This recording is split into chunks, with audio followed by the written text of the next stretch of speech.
नमस्ते दोस्तों, आज हम एक बहुत गहरा प्रश्न समझने वाले हैं। पास्ट कर्मा कैसे डिसॉल्व होता है। कई लोग पूछते हैं, मैं इतना साधना कर रही हूँ, फिर भी पुराने कर्म पीछा क्यों नहीं छोड़ते। इसका उत्तर भगवत गीता ज्ञान और जागरूकता में देती है।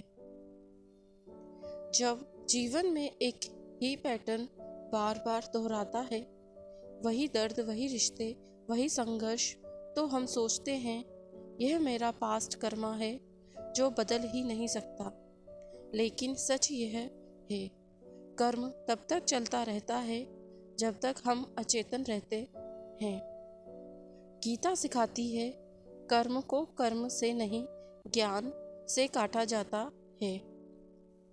जब आप कोई कर्म बिना समझ के करते हैं तो वह संस्कार बनता है, लेकिन जब वही कर्म पूरी जागरूकता से देखा जाता है, मैं यह क्यों कर रही हूँ, मेरे भीतर कौन सा भाव है, तो वही कर्म अपनी शक्ति खो देता है। क्योंकि अवेयरनेस पास्ट कर्मा को रिपीट नहीं होने देती।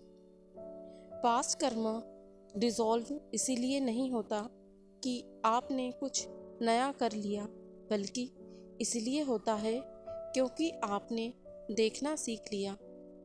जिस क्षण आप रिएक्शन के बजाय ऑब्जर्वेशन में आते हैं, वही कर्म जलने लगता है।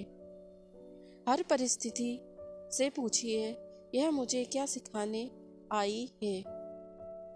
ज्ञान से देखा गया कर्म बंधन नहीं बनाता, वही कर्म मुक्ति की सीढ़ी बन जाता है। याद रखिए, पास्ट कर्म सजा नहीं है, वह अधूरा बोध है। और जैसे ही बोध पूरा होता है, कर्म डिसॉल्व हो जाता है।